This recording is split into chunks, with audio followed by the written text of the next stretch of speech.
Hey everybody, just give us a one more minute. We'll get started with today, this month's webinar, but we're just gonna allow everyone some time to get in and get set up. So,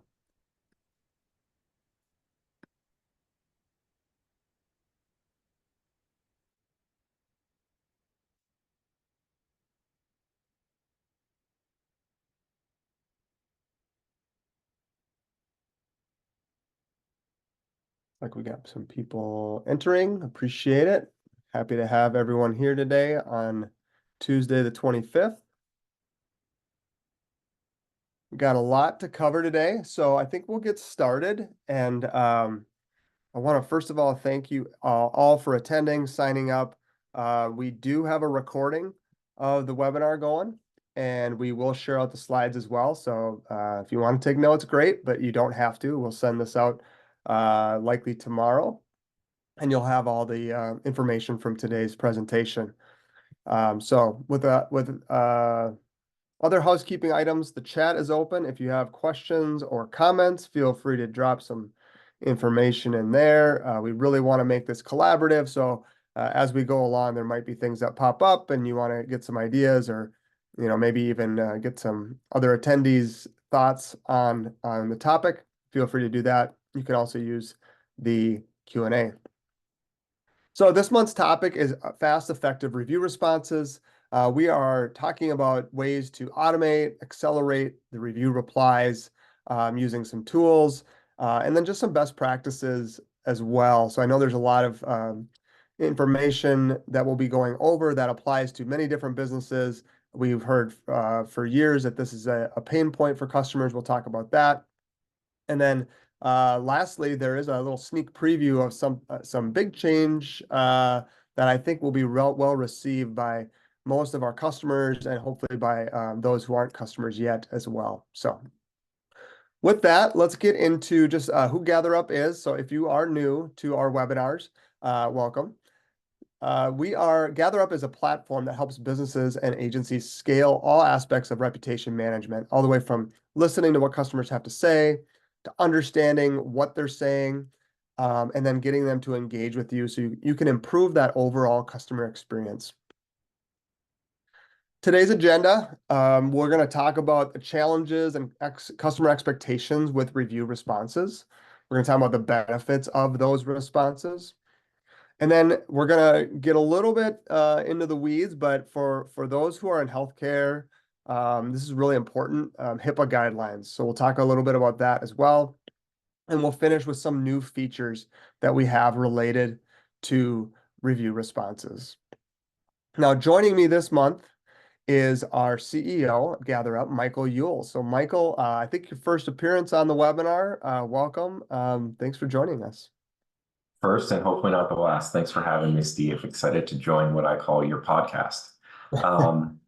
Thanks everyone for joining us. Really, really pumped for today's discussion. I know you all are here to learn about review responses, which are a really critical piece of reputation management. We've got a ton of great content today. As Steve mentioned, covering three main things: the benefits of review responses, the challenges, and customers' expectations, as well as HIPAA guidelines. So really excited to share more about those things, as well as some of the exciting features and value that we've been developing, which will help you save time, stay on brand when responding to reviews, and getting to that at the end of the webinar. So really excited to be here, and thanks so much.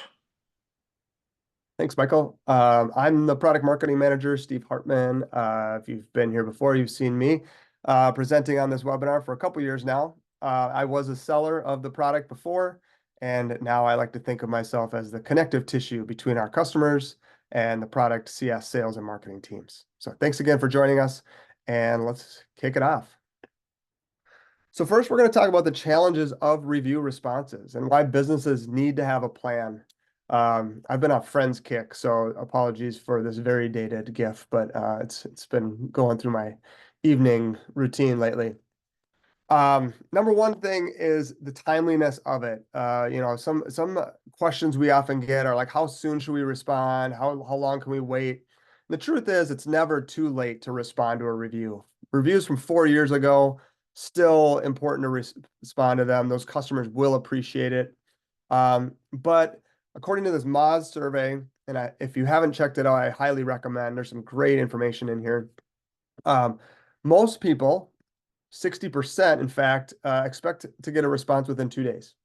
So, that's an important metric. I would say that best practice would be to do it as soon as possible, though we know that a lot of times the operations piece of responding doesn't allow for that, right? Like maybe you have a set time of day, maybe it's 8 a.m. when you get in, and that's the first thing you do.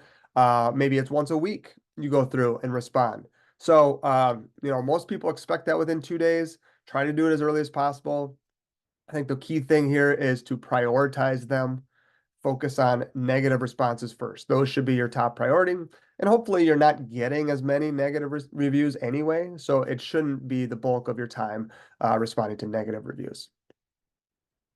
The other challenge we hear often is like what to say, right? Like you're doing this a lot, it becomes kind of tedious, and you get into this, I don't want it to be canned. I need it to be unique and personal without taking a bunch of time. But really the key here is you got to be human and listen, understand there's a frustration or pain point maybe on the customer's end if it's a negative review. But be thoughtful and like provide a solution. We'll talk more about that later and the data behind the resolution of an issue, but that is really critical.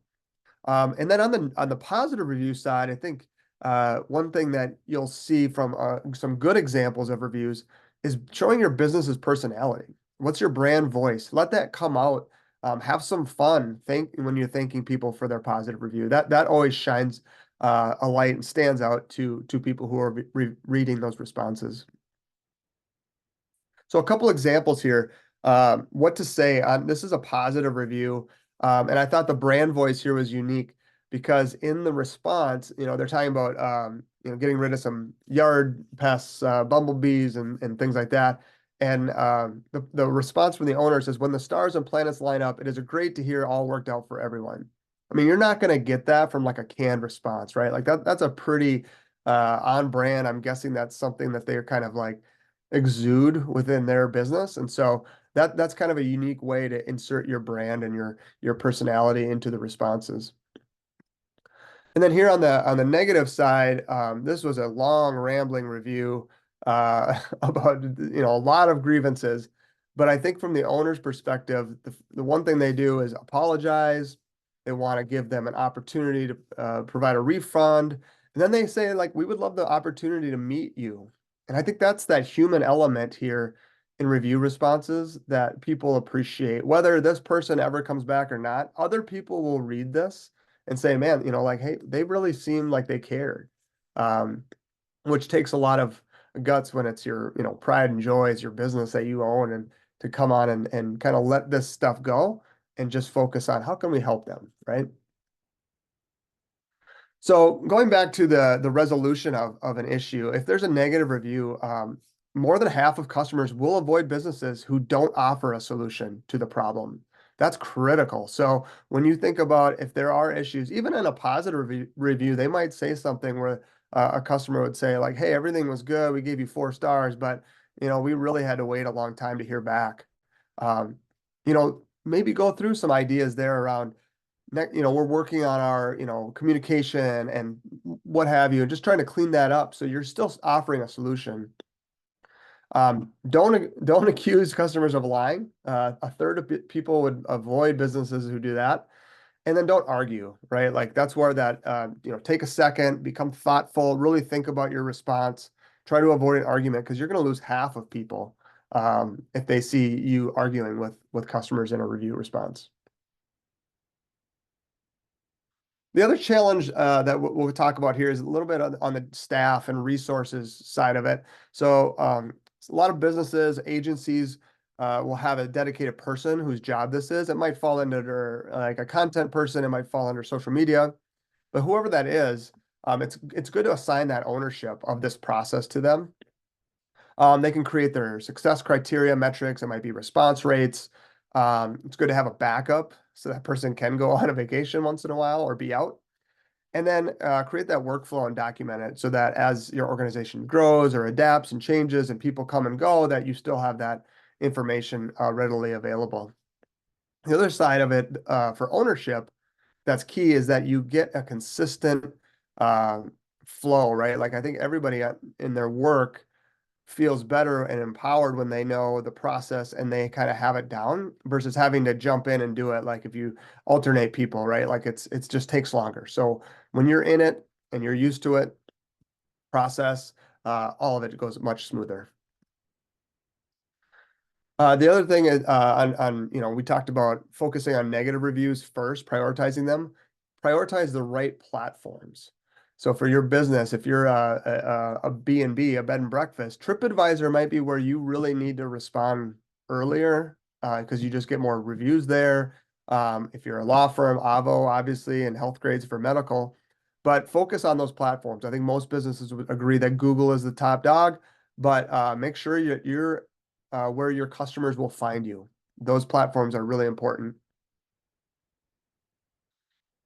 And then follow best practices. So again, prioritize negative feedback, develop a strategy to go through old reviews if you haven't done so already. Pick them off chunk them out, say, I'm going to do this at a time in the next month and make sure you get back to those. And then I think, from GatherUp's perspective, for a long time, those of you who've been around with us, use that feedback to improve the business. These are opportunities to get better. These are opportunities to solve problems, to address concerns. And I think that's just a continuous cyclical-ish thing that we should be doing in our businesses is taking that feedback, iterating on it, fixing things if they need to be fixed, and just continuing to do that. Now I'll leave this section with this statistic. Now, on average, and this was aggregated from a few different sources, but roughly 50 reviews per week equates to 5 to 7 hours spent responding. Now that could be, getting the notification, going in to the platform, crafting a response, or finding a template that you have. Regardless, that seems like a lot of time, right?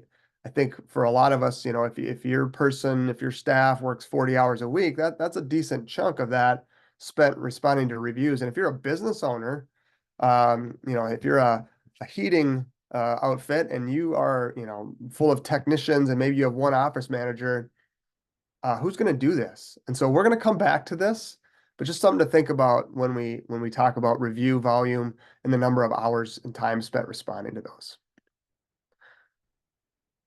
Any questions on that section on the challenges? I hope that resonates with most of you. Yes, Gina, we will send out the recording after tomorrow, most likely. All right, so we talked about some of the challenges, but the benefits are there, right? Like there's a reason we encourage you to respond to reviews. There's a reason consumers seek out those review responses. And a big part of that is they may not be a local rank factor for your business, so for those local searches. However, they do factor into conversions. Some of this is from Moz, some of it's from G2. This information talks about the influence that responses have on consumers. So 90% of people are influenced to a moderate or extreme degree, not just a little, moderate to extreme. Over half will say that they definitely seek out businesses that write customized owner responses. I mean, that's a big number. Half of people definitely seek out businesses that write customized owner responses. So these are conversion related, right? People are looking for you if you are responding to reviews. And if you're not, they're going to skip over you.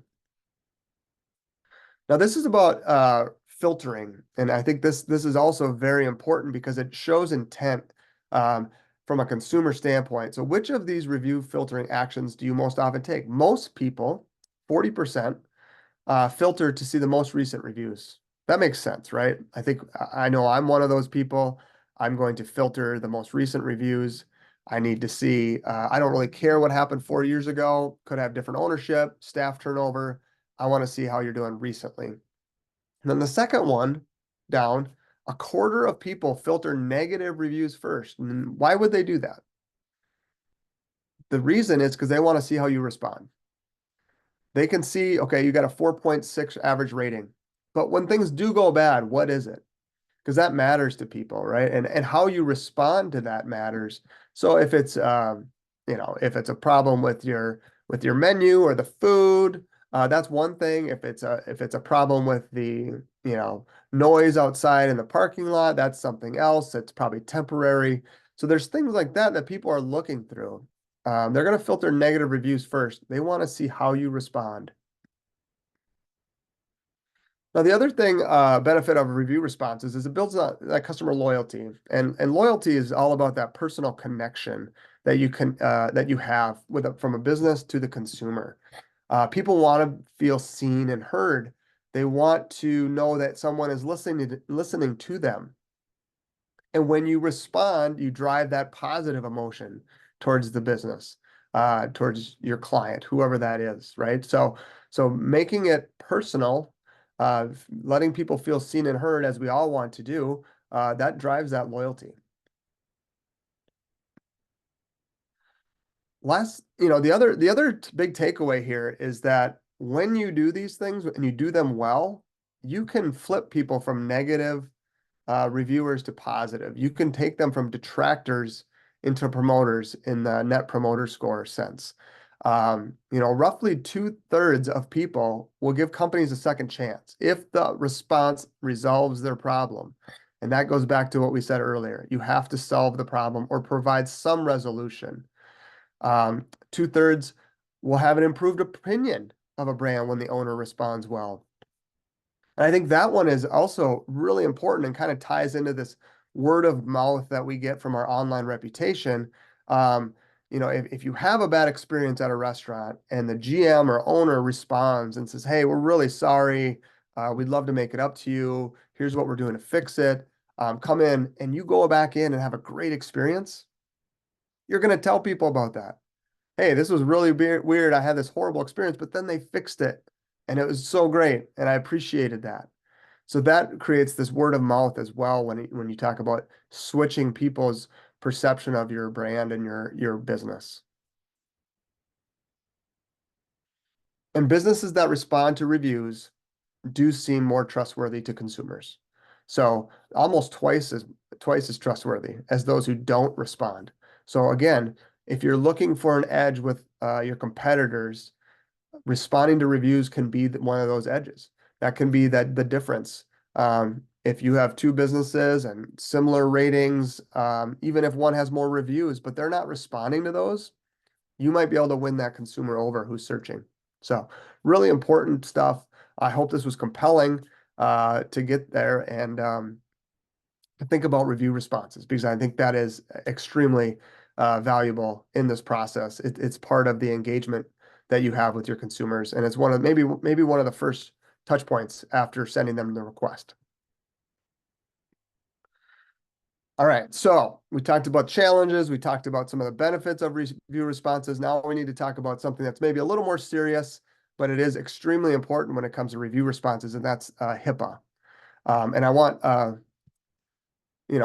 talk about, there's gonna be a lot of text on these slides, so I apologize for that, but it is good. So you'll get these slides and you can review this later. But HIPAA is the Health Insurance Portability and Accountability Act in the United States. So this requires doctors and clinics respect patient confidentiality and keep patients' protected health information, or PHI, we'll talk about that more, private. So this comes up a lot. It's probably one of the most common topics when we talk about review responses with our customers. So we thought we should have a little section on this specifically. And how it relates to review responses is essentially like, you, as a healthcare facility, you can't acknowledge a person came into your clinic for a specific item. So when or a specific care. So when we're replying publicly, you have to be extra vigilant, about removing any confidential information. So the review responses have to be a little more general, and they can't, call out, "Yes, you saw Dr. So-and-so," like that. That's just not allowed. We'll go through some examples here in a second. But they can, the patient can provide positive feedback, especially Google, that's public, right? They're leaving it out for the world.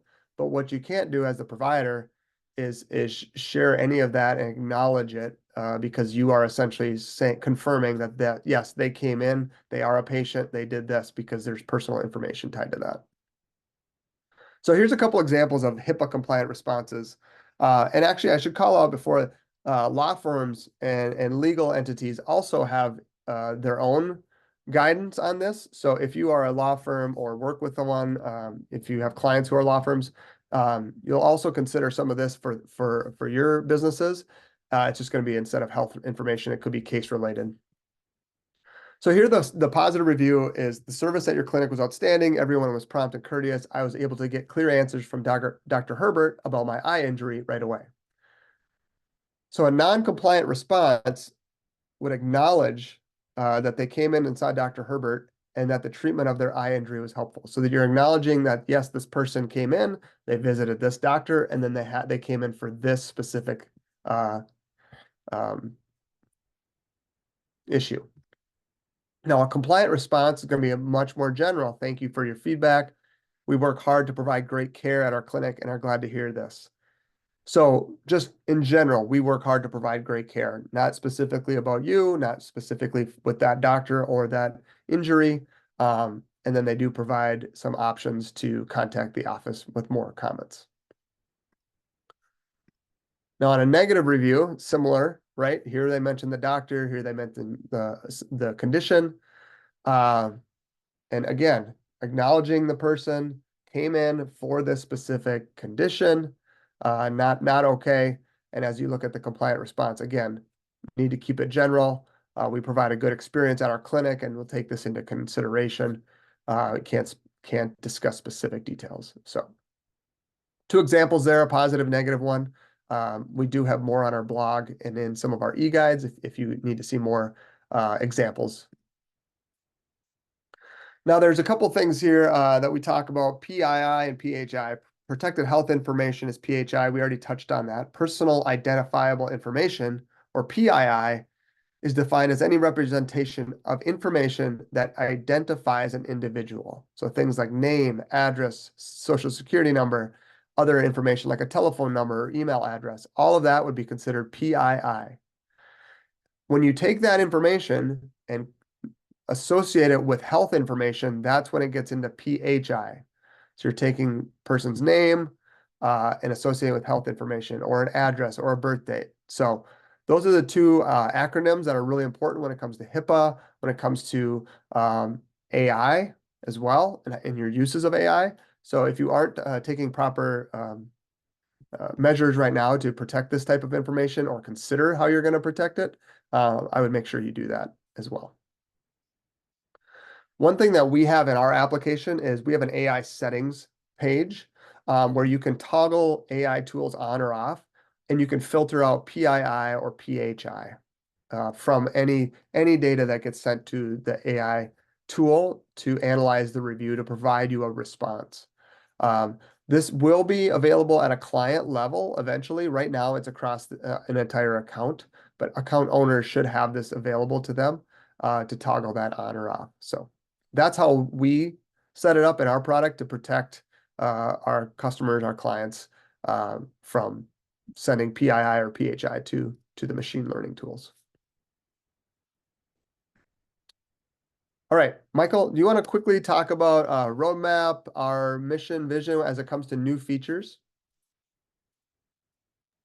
Yeah, absolutely, Steve. Thanks so much for the awesome information earlier, and appreciate everyone sticking around to learn a little bit more about where we're going and what's coming up next. So before Steve really dives into the awesome new features and the value they provide, I wanted to just take a minute and summarize the bigger picture and talk about our mission and vision. And ultimately, our mission is to be the reputation management platform for digital marketing agencies, their clients, multi-location businesses, or single location businesses, depending on where you're sitting right now as an attendee on the webinar. And in the immediate term, we're really focused on releasing new review response capabilities, which we'll discuss here shortly. But in the longer term, we're building capabilities to help you and your clients, if you're an agency, listen, understand, and engage with their customers. And ultimately, we want to help you help your clients get discovered, convert more customers and improve customers' experiences. And that's really what we're focused on. So we are building software and solutions that will work alongside you day in and day out, help you save time, make sure that you're delivering delightful experiences for your clients or end customers, and ultimately also help you grow your business. So that's where we're going in the future here, and I'm excited right now to explore some of the exciting new features around review responses that will help us bring you one step closer to that objective. Excellent. Thanks, Michael. So now let's go back to earlier when we talked about those challenges, right? It was time. What are you going to say? How do you keep it fresh? How do you dedicate staff and resources and tools to do the responding or help you respond at least? So let's talk about a year ago, we released Smart Reply. This was our first iteration into AI. It was our first way to help businesses respond in the application. It uses AI to detect the review content, creates a unique response to the review. Pretty straightforward. We've seen a tremendous amount of usage and adoption from this feature, but we knew that there had to be a way to get more people to do this and maybe even save some time by not having to do it within the application. So what we've created is, and this is in beta right now, it's called our suggested responses. So this creates a suggested response based on the review, sends it to your email, and allows you to just respond right from your email. So responding, it would be Google and Facebook, right? The ones we can authorize for. For reviews not on Google or Facebook, you can go to that review and copy and paste just like you would normally. So what we're doing here is trying to streamline this so people who don't have to log in to respond to these reviews, right? Like that's a pain point that we've heard as well. Maybe it just takes a little bit extra time. So here's what this looks like, right? So you click on that, it'll bring you to a landing page. Sorry, it's a little blurry, but you can see the proposed reply in the middle there, and I can edit that. I can take out stuff. I can add stuff to this. So this is a proposed reply, and then I just copy and paste it, click the link, and it'll take me right to that review. So this is all happens from an email to a landing page, and you can edit that response right there. And what I would also add is if you're authenticated with Google and Facebook, then you can reply right from that email itself. So you can imagine if you are a digital marketing agency, providing these types of reviews to your client in order to help them respond more efficiently and effectively, but make sure that they are in the loop. Or you could use it in order to send a specific person on your team the suggested response so that they can execute as efficiently and effectively as possible.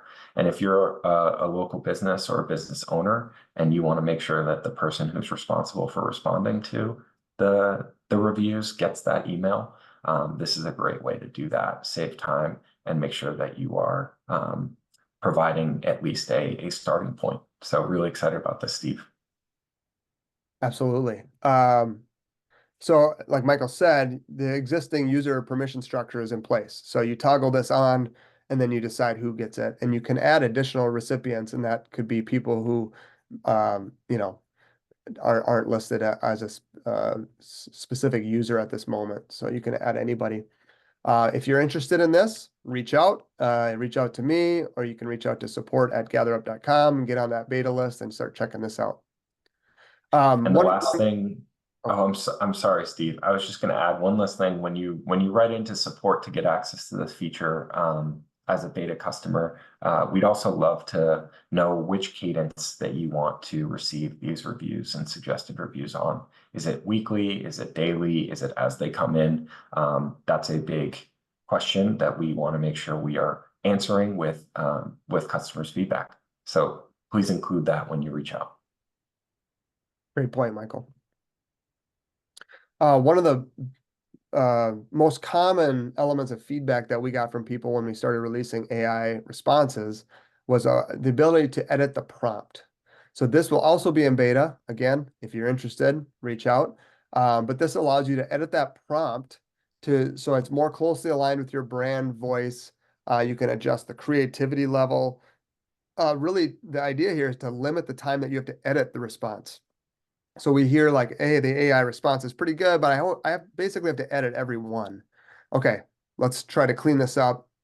I know some of our customers already have custom prompts that they use for this. It might say things like remove certain things or make it more fun or make sure this is very serious if you're in a very serious business. So again, available at the account owner level, you'll see AI reply prompts under settings.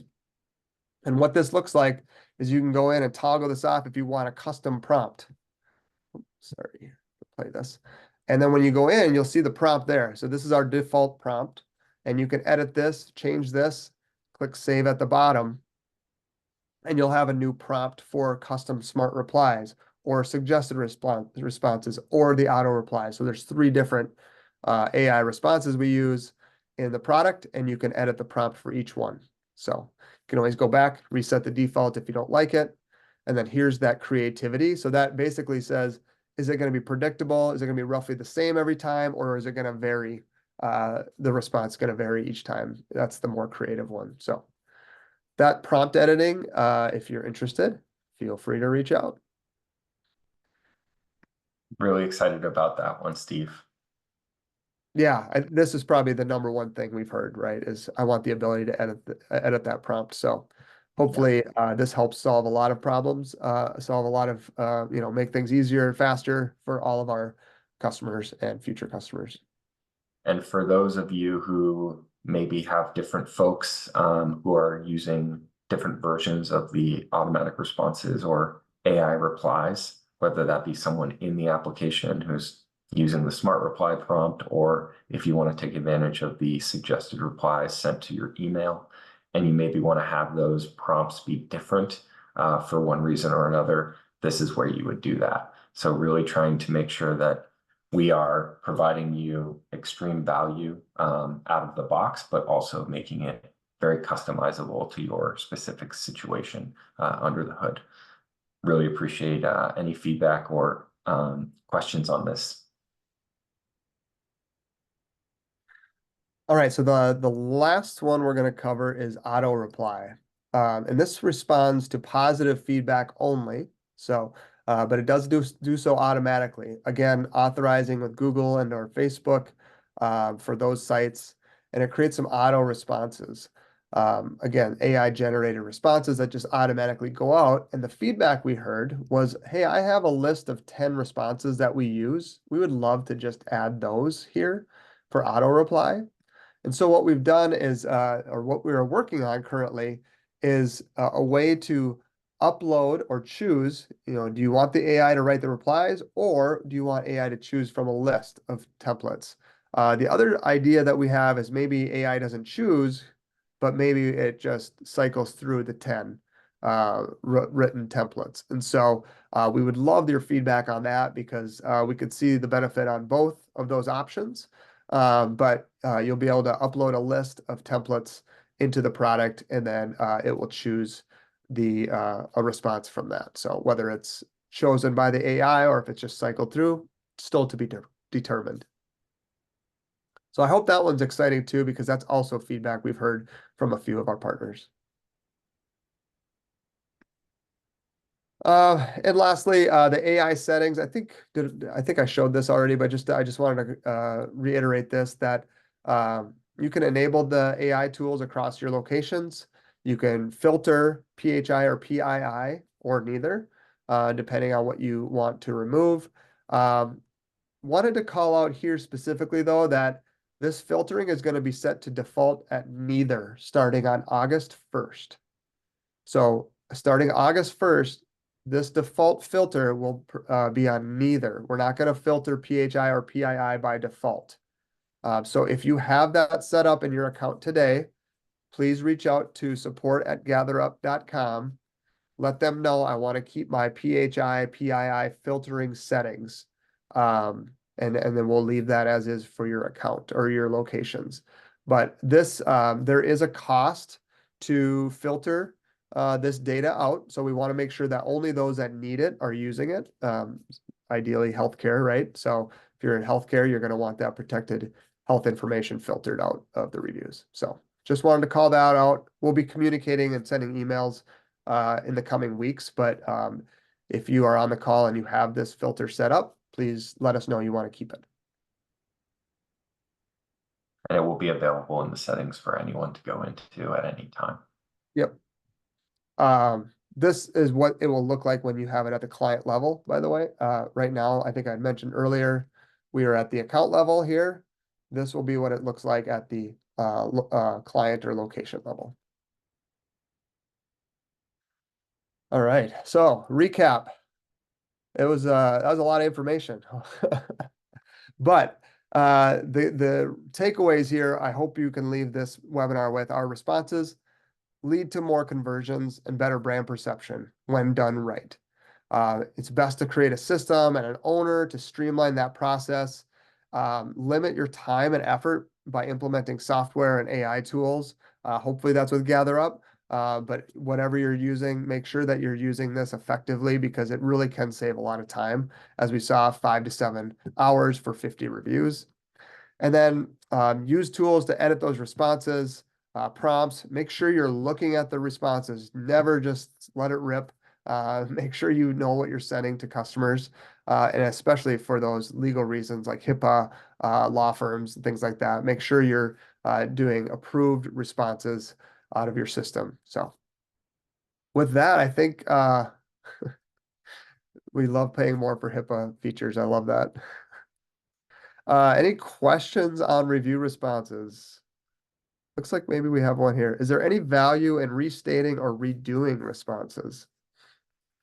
I was going to say to that, Steve, the value of the reply could be associated with, how much the review is seen by customers. And so to Steve's point around the data, sorting by most recent, sorting by negative, if there are high traffic reviews, like recent or negative reviews that you see an opportunity to either clean up or update or restate the reply, that would be valuable. Agree. I think if there's changes to the business that require like, hey, this is different now, and here's what I can do for you, or here's what's changed, and we'd love for you to come back, especially on the negative review side. Those would be reasons to maybe go in and respond again to that person. It's a great question, though. All right, we have a few minutes left. We wanted to provide a sneak peek of something coming down from our product and design team. That's not necessarily in beta today, but if you want to be involved, we are happy to take you because I think this is very exciting. We did some maze testing, got some feedback from users on our user experience of the review request setup, which is our request modes page. For longtime users, you know it as request modes. What that feedback told us is it needs to be clear where and how I'm editing the requests and that flow that the person goes through. The navigation to get there was kind of clunky, and there was even confusion on what the modes meant, right?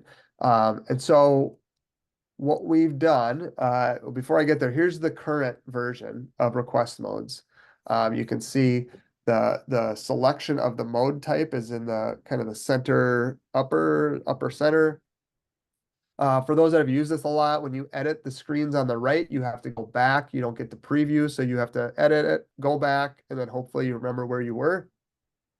And I think, there's just some things we saw here, some easy opportunities to not change functionality, not change what appears on the screen, but just change how it looks to a user setting this up. And so here's what we created. At the top where you see the highlight here, it says request setup. You can see we've changed the name. So survey flow or ratings and review flow, just to try to give it more descriptive characteristics. So the first time you come in, you kind of understand what that is. The other thing here is that there's a what's this button. And if I click that, it's going to show a like diagram of the different flows. So if you're doing the first one, you're getting first party reviews, surveys, and third party reviews. The second one is just ratings and then a third party review. And the last one, public reviews, which was formerly called direct mode. So These names are up for a little bit of a debate as well. We've heard, yeah, I think most people have been pretty agreeable to them. But again, more people that have feedback on that, would love to hear it. Now, the second section is here. This is kind of the step by step, right? So we're going to highlight what step you're on. You can see this is part of the initial outreach, the rating request, the reminders, those things. Down below, the positive flow. So if they leave you a positive rating, they're going to go into that flow. And here you can edit it and get a preview, and you don't have to go back and forth, which I think is a huge win for most of our customers. In the upper right, there's a settings button and a save button. Obviously, we know what save does, but settings is going to have things like the brand and colors, the feedback settings, things like that, where normally you didn't really know where to go to get that. That's going to be right here on the screen. So under that settings, you'll be able to see that. And then we're updating the nav a little bit too. This hopefully isn't too big of a change for some of our longtime customers. But what we were finding is people were getting business texting features mixed up with request features. And so we put the business texting down towards the bottom, and the requests here you can see, and called this request setup instead of request modes. Just makes it a little bit more clear on what you're doing. You're setting up your review requests.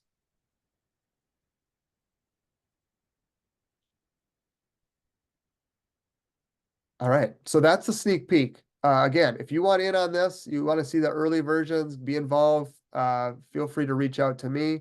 My email is here, but we're really excited for all these features. I want to give a quick shout out to our team because on the webinars, we don't usually shout out all the people who actually do the amazing work of creating this stuff.